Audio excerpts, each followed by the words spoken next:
Hello, guys. A warm welcome to Appleby Academy's live session. And before moving on to our content, I want you to notify you something regarding the speculations about NTA exams dates. And there was a rumor recently about NTA exam being conducted on March. As you all know, the last exams which were supposed to be conducted on June, was postponed to October, and it was conducted in September, October months. And there was a rumor recently about the December 2020 December exam being postponed to March. And I want you to know that there has been no updation of the dates. Regarding the NTA dates on the NTA site or NTA website. So there is a very less chance for the exams to be conducted on March, since there is only 1 month gap. And I want my students not to get panic because of that. But there is a chance to be the exam to be conducted on the upcoming months like April or May. So we have time. So I want you all to relax and don't worry about all these rumors and the other things. So now let's begin our session. In today's live session, we are going to deal with a very different topic. That is, we are going to discuss about the chronological questions that were asked in the previous NTA NET exam, which was conducted on October 1st, 2020.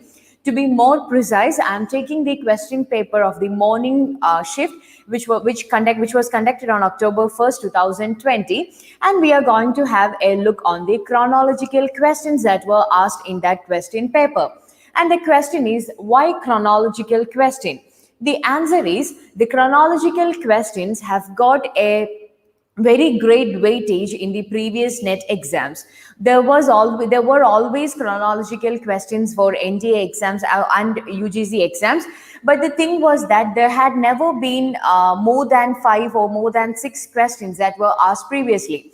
But in the previous exam, as I said earlier, the exam which was conducted on October 1st, there was a large weightage to this chronological questions. There was a 20 weightage, that is 10 questions were asked from chronology for a single shift exam. And therefore, you have to give more importance to the order in which you study English literature. And this is what I say to my students every time, that you have to look at things chronologically so that you could answer better. Okay, we can't study everything every years by heart. So the best way to crack chronological questions is to study in order. Okay, for example, if you complete Elizabethan age before Jacobean age, or if you complete Jacobean age before Caroline and Civil War, then you will get a more idea about the biographical and the other biographical order of the novelist or the other writers. So I want you to look at things. For example, we have uploaded in our website, in our LMS platform, every orders in a chronological format. So if you are dealing with or if you move on, or if you study from our side, you would I prefer you to study it in order so that you could answer such questions without much effort. Okay, and also before revising for your NTA exam, I want you to revise it in a chronological order so that the things would be more clear and more precise. And now let's deal with these 10 questions. And why are we dealing with these 10 questions is because you will get an idea about from where, how, and why chronological questions are asked, so that you could go and have a look on, or you would get an idea about how should things be studied in order, or what are the things that we should remember before studying for exams. So chronological questions which were asked in NTA NET exam, which was conducted on October 2020. The first question is, arrange the following in the chronological order of publication. Arrange the following in the chronological order of publication. Before moving on with this question, I also want you to note that you have to remember, or you have to note down what is the importance of chronology. For example, In this question, it is the date of the publication. At the same time, questions can be asked about the date of birth of the authors or about the magazines. So there can be questions from different ways of chronology or different perspectives of chronology. And with these 10 questions, you will get an idea about what are the different areas in which you would give an emphasis, or in which you could give your concentration before moving on, before dealing with the chronological orders. So these are the four works that we have to arrange in a chronological order. The first one is Aspects of Theory of Syntax. Aspects of Theory of Syntax. So Aspects of Theory of Syntax, Course in General Linguistics, Semiotics and the Philosophy of Language, How to Do Things with Words. Okay, so these are all different essays, or the collection of essays which were published at different period. And the first work is Aspects of Theory of Syntax. Aspects of Theory of Syntax.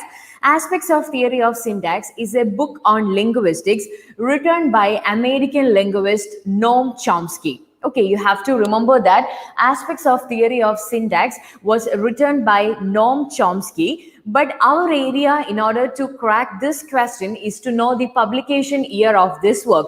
So you have to remember that Noam Chomsky published Aspects of Theory of Syntax in 1965. Okay, so that is the year of publication of this work, and the year is 1965. And this work is important because it gives an idea about TGG, or Transformative Generative Grammar. Okay, we get an idea about TGG from this work, Aspects of Theory of Syntax by Noam Chomsky, which was published in 1965. And the second choice is Course in General Linguistics. I hope you all have heard of this work, Course in General Linguistics.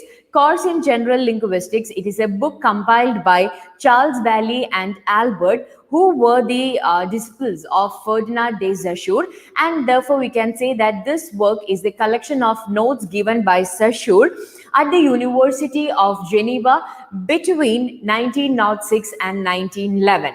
Okay, so Saussure gave these notes between 1906 and 1911 in the University of Geneva, and this work was published by his students Charles and Albert in 1916 after the death of Saussure. Okay, so you have to remember, Course in General Linguistics is the lecture notes given by Saussure, which was published in 1916. And this work is important because it is regarded as a starting point for structural linguistics. Okay, I hope you know the importance of the work Course in General Linguistics. It is not only important in such questions like chronological order, but this work itself is important while you are dealing with literal theory and structuralism. Okay. And then we have Semiotics and the Philosophy of Language. Semiotics and Philosophy of Language is a work written by Umberto Eco, which was published in 1984. Okay, this work was published by Umberto Eco in 1984, and this work is important because it comprehends the entire tradition of the doctrine of signs, SIGNS. It comprehends the entire tradition of the doctrine of signs, and therefore this work is very important. And he takes the examples from various symbolic and allegorical readings of the Holy Scriptures, and this work is also very important. And in option D, we have How to Do Things with Words. How to Do Things with Words. How to Do Things with Words was published by John L. Austin. John L. Austin in 1962. Okay, and therefore the options are, you have to choose the correct answer from the options given below. And let's go back to the options. So Aspects of Theory of Syntax, Course in General Linguistics, Semiotics and the Philosophy of Language, How to Do Things with Words. So we all know the first work was published in 1916, and that is Course in General Linguistics. Course in General Linguistics. And the second work which was published according to the order is How to Do Things with Words. How to Do Things with Words, which was published in 1962. And the third work which was published was Aspects of Theory of Syntax. Aspects of Theory of Syntax, which was published by Noam Chomsky in 1965.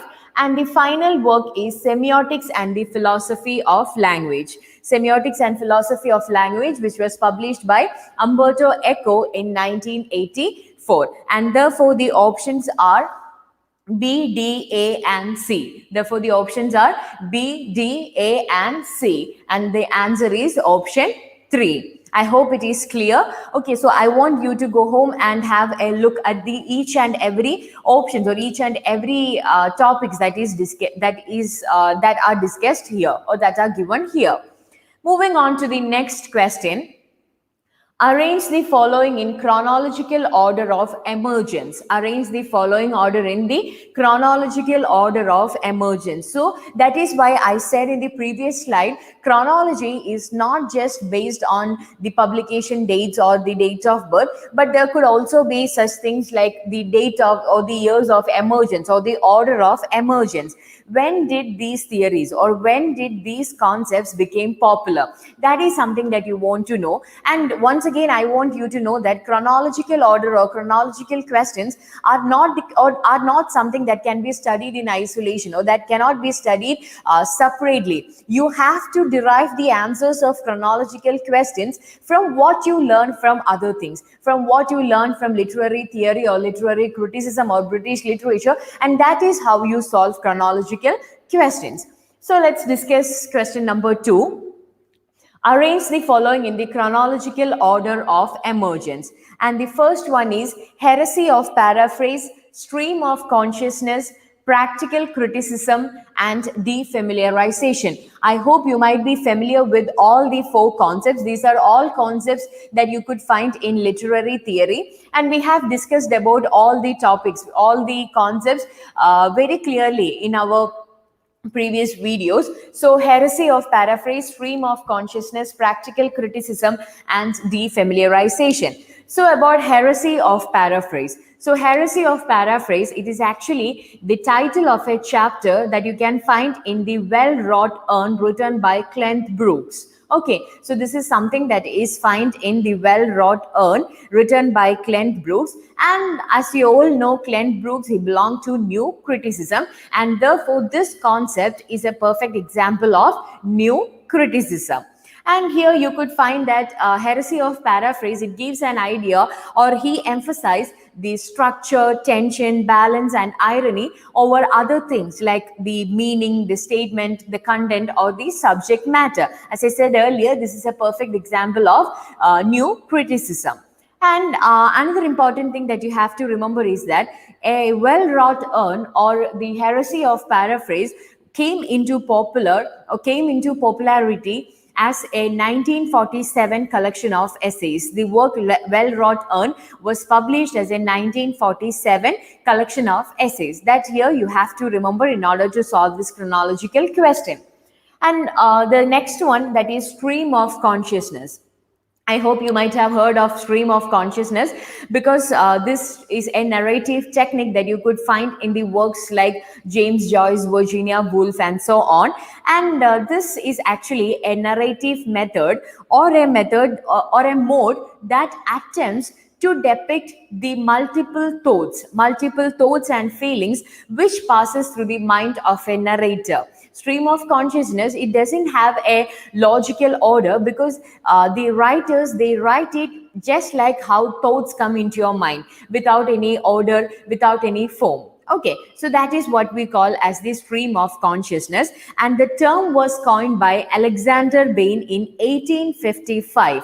Okay, the term was coined by Alexander Bain in 1855, but the term is often credited to William James, who used it in 1890 in his work called The Principle of Psychology. So these are some of the important points that you have to remember from stream of consciousness. The next work is practical criticism, or the next word is practical criticism.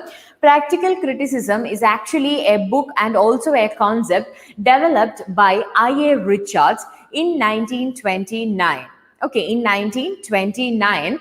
and it is based on experimental pedagogy. Just like how the name suggests, you could find that Richard would give his students poems in which there wouldn't be any title or the author's name, and therefore he wanted his students to give more focus to the words, to the form, to the form, and also to other literary devices, without moving their shift or without moving their concentration away to the title and the author.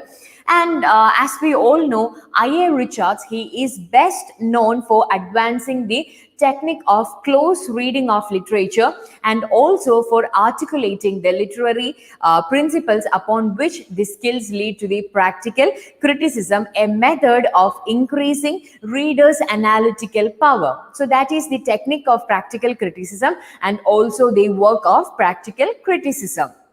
So remember, the work was published in 1929. And finally, we have this technique called defamiliarization. Defamiliarization is actually the artistic technique of presenting to audiences common things in unfamiliar light. Okay, for example, just like how we say, my love is like a red, red rose. Okay, this is like you are comparing one thing with other in order to bring out a literariness, or in order to defamiliarize, or in order to make common thing strange or common thing ambiguous to the other people or to the readers, and that is what we call as defamiliarization. Again, defamiliarization was a concept which was familiarized or which was popularized by the Russian formalist, and the term was coined by Victor Slowacki in his essay Art as a Device or Art as a Technique, which was published in the year 1917. So these are the explanations of these concepts, and now let's have a look on the order of the emergence of these concepts. So as I said earlier, one of these concepts emerged in the late 18th, and that is the stream of consciousness. Okay, so that is the stream of consciousness. So the first thing that emerged here is stream of consciousness. And the second thing is defamiliarization, because you have to remember that formalism came before new criticism. Okay, though it emerged parallelly, new criticism was a result of formalism, and therefore you can conclude that defamiliarization came before the other terms, because Slowacki, he coined the term in 1970. So stream of consciousness is followed by defamiliarization. And then we have practical criticism. And then we have practical criticism by I.A. Richards, which was published in 1929. And finally, we have the heresy of paraphrase. Heresy of paraphrase, which was published in 1947. So that is the order. So we have stream of consciousness, defamiliarization, practical criticism, and heresy of paraphrase. And therefore, the options are B, D, C, and A. B, D, C, and A. And the correct option is option number 3. Moving on to the next question, that is, arrange the following in the chronological order of publication. So again, we have a order of publication, but remember the first question, it was not about novels, but it was about the collection of essays. It was more related to theory. Even the second question was related to theory, but this question, it's completely related to British literature, and you have to know the order of publication of these novels. So first we have Chrome Yellow. I hope you have heard of all the 4 novels, because all the 4 novels are very important for British literature and also for NET exams, because these works are considered to be a classic examples of British literary works. Okay, so the first option is Chrome Yellow. Chrome Yellow is important, and Chrome Yellow is very famed work because it is the first novel written by the British author Aldous Huxley. Okay, first novel written by Aldous Huxley, and the work was published in the year 1921. You have to remember the publication year of all the important novels. Okay, and therefore Chrome Yellow is also a very important novel, or the first novel by Aldous Huxley, and this work was published in 1921. Then we have Sons and Lovers. Sons and Lovers, it's a 1913 novel, and as you all know, this work is published by D.H. Lawrence, another English writer. And this work is today regarded as a masterpiece by many critics, and it is also regarded as D.H. Lawrence's finest achievement. So that this work is also very important. So we have Chrome Yellow, which was published in 1921, and then we have Sons and Lovers, which was published in 1913. And then Mrs. Dalloway. Mrs. Dalloway is a novel by Virginia Woolf. Okay, you might have read this novel, Mrs. Dalloway. And as you all know, the character, Clarissa Dalloway, the central character in Mrs. Dalloway. And it's also about, you could deal with many important things like the post-First World War England and so on. Anyway, Mrs. Dalloway by Virginia Woolf was published in the year 1925. And finally, we have the next option, that is A Portrait of the Artist as a Young Man. A Portrait of the Artist as a Young Man. This was the first novel written by James Joyce. First novel written by James Joyce in the year 1916. In the year 1916. And this work is also very important because it's a perfect example of Kunstlerroman, which is written in a modernist style, and it traces the religious and other intellectual awakening of the central character, that is Stephen Dedalus. Even the name of the character of this work, A Portrait of Artist as a Young Man, is very important. But for this question, you have to remember the year of publication, that is 1916. And therefore, let's solve this question. So the order of publication. The first work which was published here is Sons and Lovers. Sons and Lovers was published in the year 1913. Sons and Lovers published in the year 1913. And then we have A Portrait of the Artist as a Young Man. So Sons and Lovers followed by A Portrait of Artist as a Young Man, which was published 3 years later, that is in 1916. And then we have Chrome Yellow. Chrome Yellow, which was published in the year 1921, and followed by Mrs. Dalloway, which was published in 1925. Therefore, the order is B, D, A, and C. Sons and Lovers, A Portrait of the Artist as a Young Man, Chrome Yellow, and Mrs. Dalloway. B, D, A, and C. Let's check for the option. B, D, A, and C comes as the fourth option, and therefore the answer is option 4. Okay, the answer is option 4.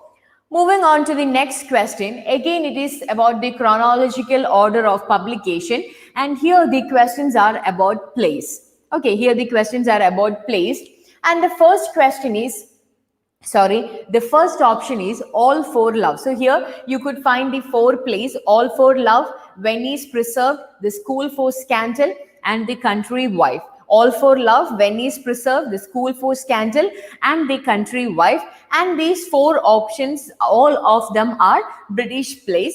And the first one is All for Love. As you all have heard, All for Love is a 1677 heroic drama written by John Dryden. Okay, so it is a 1677 drama or a play written by heroic drama written by John Dryden, and this is actually a drama or a play which is prescribed for many syllabus for post graduation.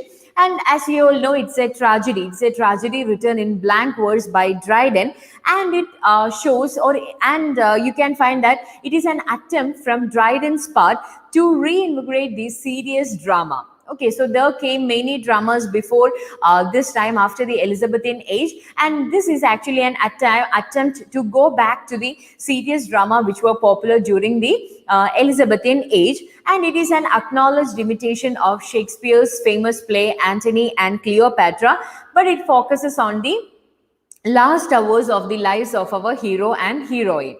Okay, so that is All for Love. So All for Love is a play which was published, or which was written by John Dryden in 1677. And the next work is Venice Preserved. Venice Preserved is also a very famous work, but it is not that known in the modern times. So a Venice Preserved, it's actually an English Restoration age play written by Thomas Otway, and it is considered to be the most significant tragedy of the English stage during his time, or during the 1680s.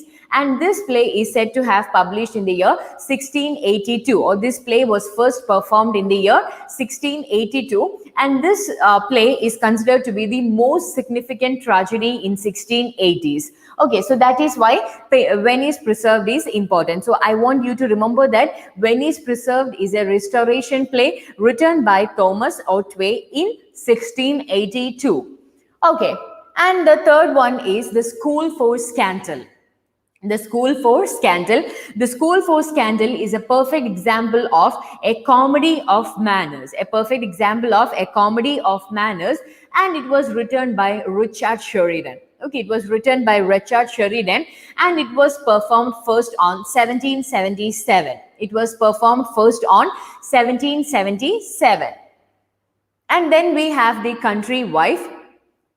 So The Country Wife is also another example of a restoration comedy written by William Wycherley. Okay, written by William Wycherley in 1675. So these are the order of publications of these four plays. So let's recollect it in their chronological order. The first one we have is The Country Wife. The Country Wife, followed by All for Love. Country Wife followed by All for Love, then followed by Venice Preserved, and finally The School for Scandal. So that is the order of publication of all these four works. So we have The Country Wife, followed by All for Love, followed by Venice Preserved, which followed by The School for Scandal. So the option is D, A, B and C, and let's check the option. D, A, B and C comes as option number 2, and therefore the answer is option number 2. Okay, again another question about the order of publication. So here you have to look that these are some of the important works which are not important from literary point of view, but again from the theory and also from the background analysis of these works. Okay, so we have The Advancement of Learning. So you might have heard of this work, Advancement of Learning. It's a work published in the year 1605, and this is a book by Francis Bacon. Okay, so this is a very important prose work, or this is a very important non-literary work which was published during the Elizabethan and the early Jacobean age, and that is The Advancement of Learning, which was published in 1605. Then we have The Origin of Species. You all might have studied of The Origin of Species in your school days, because this is a work which was published in 1859 by Charles Darwin.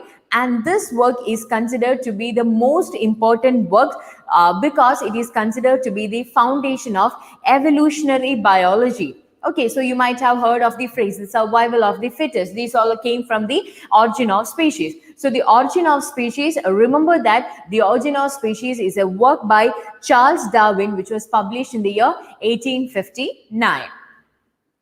Then we have On Heroes and Hero Worship. On Heroes and Hero Worship. The full title of this work is On Heroes and Hero Worship and the Heroic in History. Okay, so that is the full title of the work, On Heroes and Hero Worship.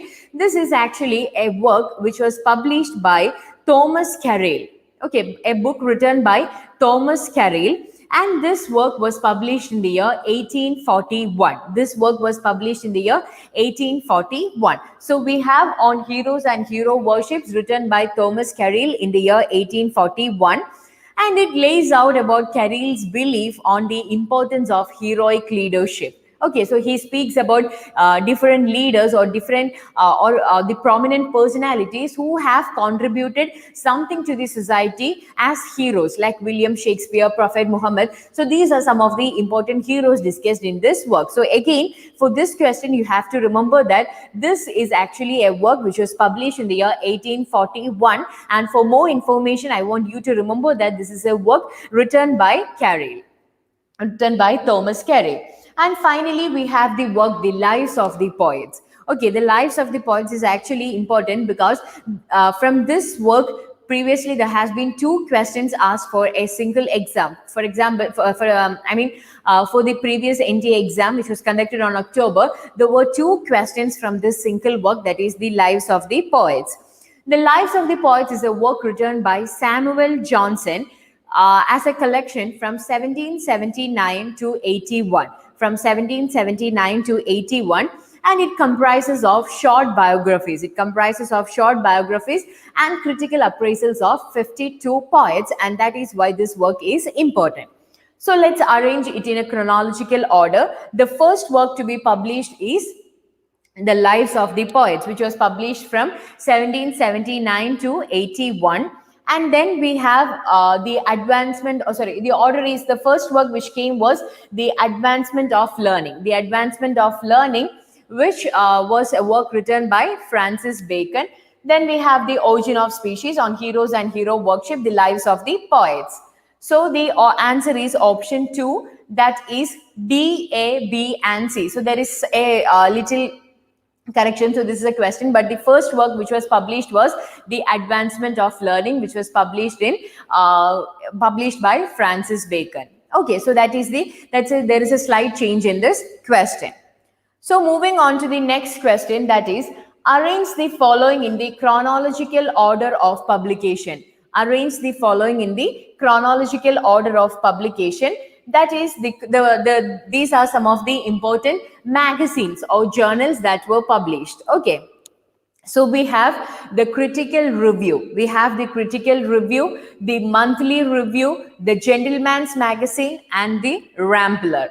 The Critical Review, the Monthly Review, the Gentleman's Magazine and the Rambler. So these are the 4 important magazines. So you have to remember that so far we discussed about the chronological order of publication of novels, of plays, of theories, the emergence, the order of emergence of the important theories and concepts.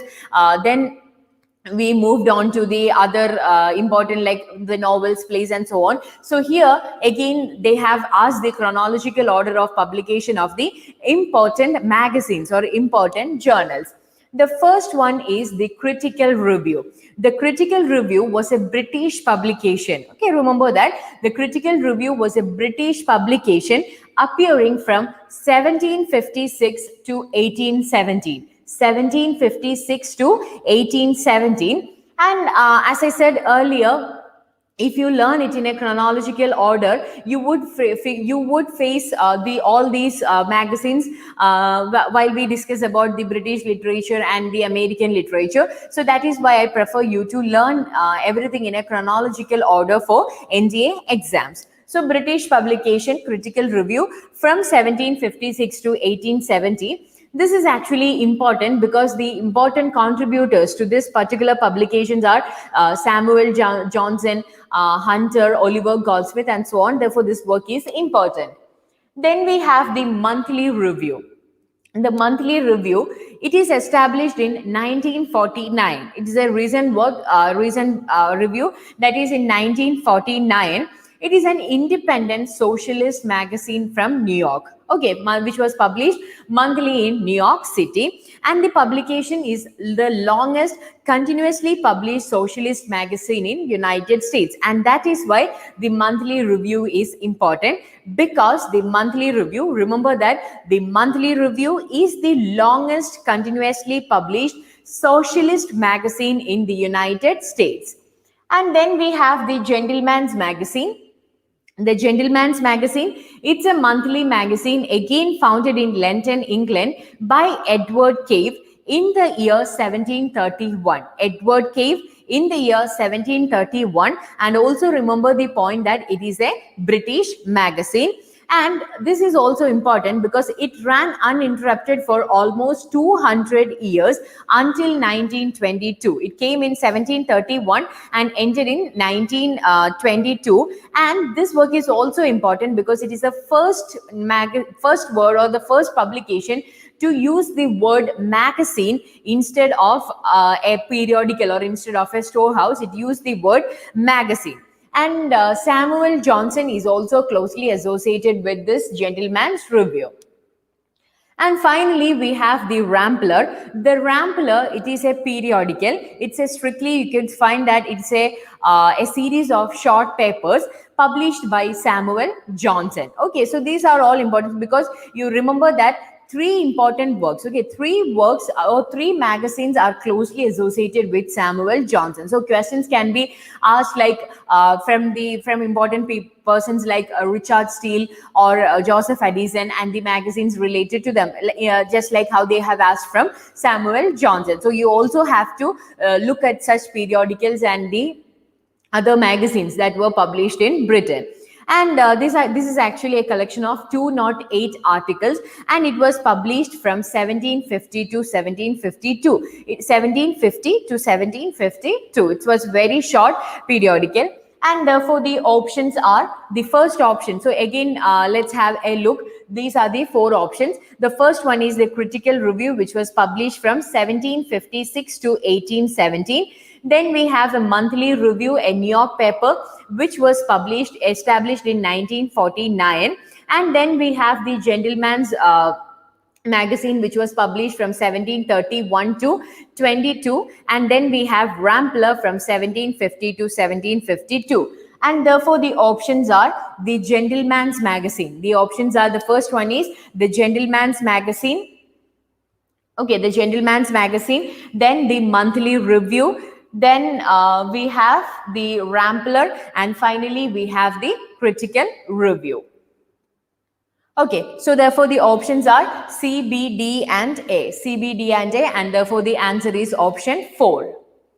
Then finally we have option 7, that is arrange the following place in their chronological order. Arrange the following place in their chronological order, and the options are the Country Wife, Simpline, the Spanish Tragedy and the Rival. So these are the four plays. So again we have a question from the Country Wife, and which was also asked previously, just for chronological questions, and therefore the work is very important. Questions can be asked from different areas for such works which are repeatedly asked.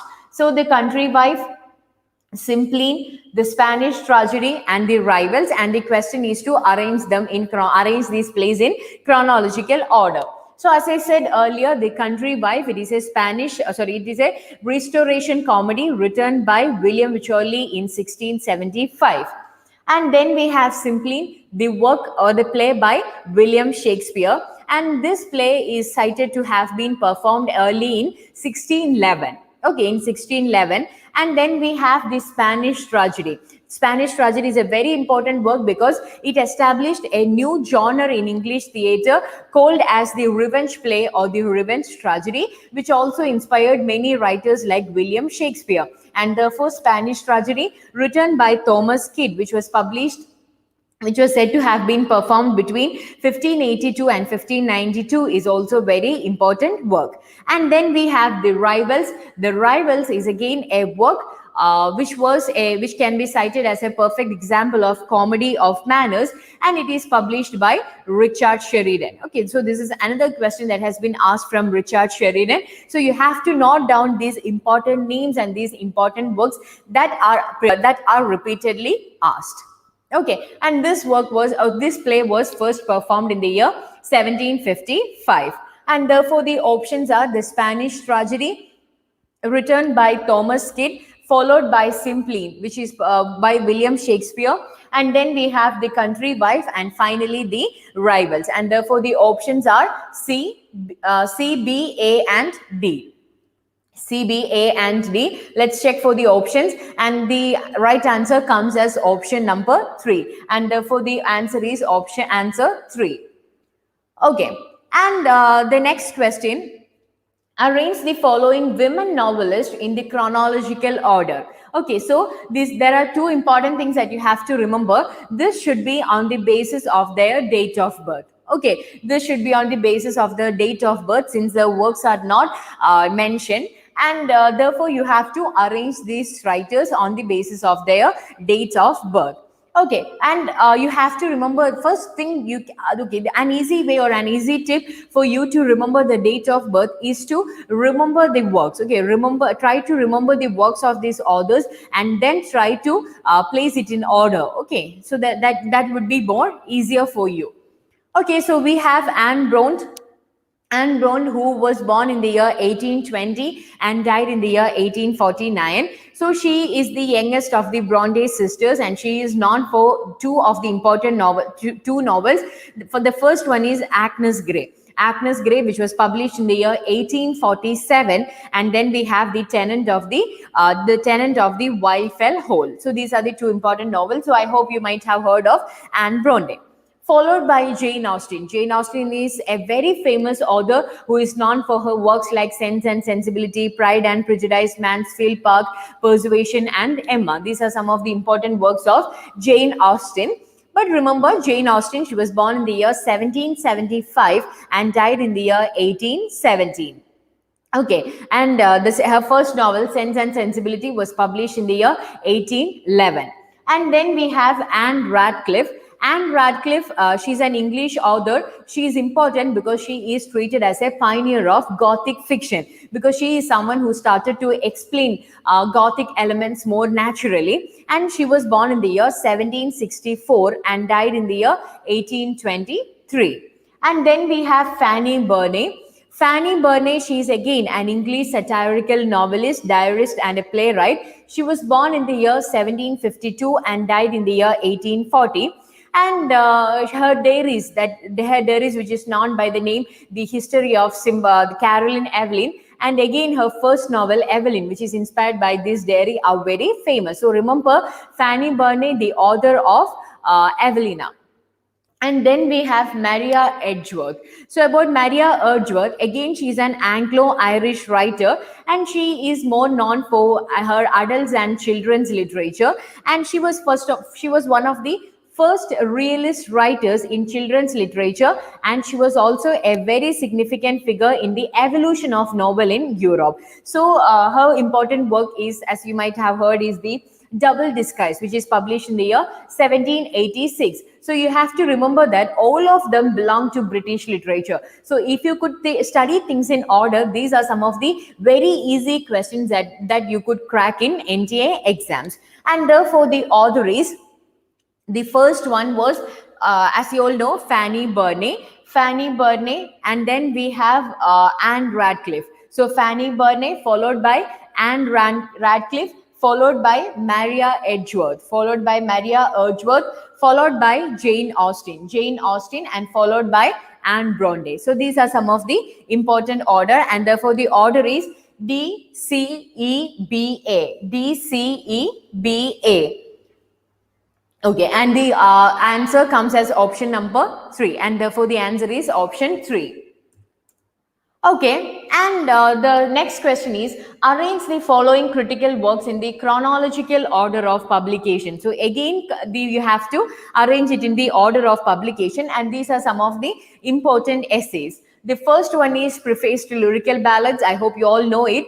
Lyrical Ballads was first published in the year 1798, but Wordsworth in collaboration with Coleridge, but later, after the separation, William Wordsworth published another edition of the Lyrical Ballads with a preface, which is considered to be the manifesto of Romantic movement in the year 1800. Therefore, you can say that the Preface to Lyrical Ballads was published in the year 1800. And then A Defense of Rhyme. A Defense of Rhyme, which was published in the year 1503. Defense of Rhyme was published in the year 1503. It is an elegant prose essay. Okay, A Defense of Rhyme, it's an elegant prose essay.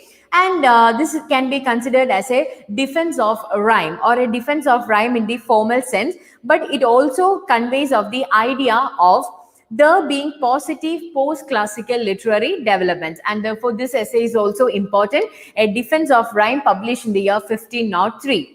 And Life of Cowley, as I said earlier, Samuel Johnson's Life of Poets are very important from net point of view. This is the second question asked from that particular topic, because Life of Cowley, this work is published in 3 volumes, and this is one of the chapters in Samuel Johnson's Life of the Poet. So you could say that this is the first chapter in the Life of the Poets written by Samuel Johnson, and this work was published in 3 volumes from 1779 to 1781. And lastly, we have the Frontiers of Criticism. The Frontiers of Criticism, it is a lecture given by T.S. Eliot. Okay, you have to remember that this is a lecture given by T.S. Eliot at the University of Minnesota in 1956.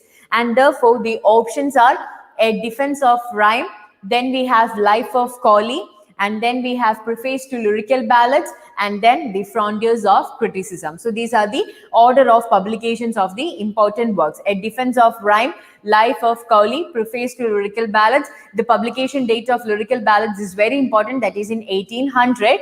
And then we have the Frontiers of Criticism, and therefore the options are B, C, A, and D, and the answer comes as option number 3. Okay, and the last question, that is, arrange the following authors in the chronological order of their birth. That is Oscar Wilde, William Langland, Geoffrey Chaucer, John Dryden, and Alexander Pope. Okay, so this is actually a very easy question for you to crack, because in this question you could find that all the authors belong to different ages. Okay, just if you could place these authors correctly to their matching periods, then you could crack this answer very easily. Okay, so remember that. Okay, so we have the first one as Oscar Wilde. Oscar Wilde, as you all know, he's an Irish poet and a playwright who lived between 1854 and 1900.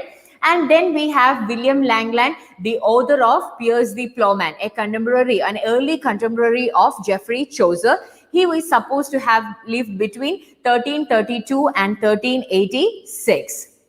And then we have Geoffrey Chaucer, the father of English poetry, who lived between 1340 to 1400. So William Langland and Geoffrey Chaucer, they belong to the age of Chaucer, but William Langland is actually much before Geoffrey Chaucer. And then we have John Dryden, who belonged to who lived between 1631 to 1700. So as we all know, he is the one who gave who is known to be the center of the age of Dryden. Okay, and then we have Alexander Pope, the man of Enlightenment age, and therefore the options are William Langland, followed by Geoffrey Chaucer, followed by John Dryden, followed by Alexander Pope, and then by Oscar Wilde. And therefore the options are B, C, D, E, and A. B, C, D, E, and A, and the answer is option 1. So I want you to, okay, so that's all about the questions. So remember, these 10 questions that we discussed today appeared for October 2020. October 2020 NTA exam. And why we discussed these questions is to give you an idea about how chronological questions can be asked. You have to look at the order of publications of not just essays. You have to remember the order of publications of essays, plays, novelists, magazines, and also other important works written by the thinkers who belong to English literature. And then questions can be asked from the order of emergence of the important theories or the important concepts or important critical works and so on. And then the questions can be also asked from the order of the date of birth or the order of appearance of the different authors. And for previous exam, you could find that such types of questions have been asked from both women writers and also from male writers. And an easy way to crack chronological questions is to place the works to their respective periods, and therefore the periods are more easy to remember than individual works. So that is all about chronological questions. So I want you to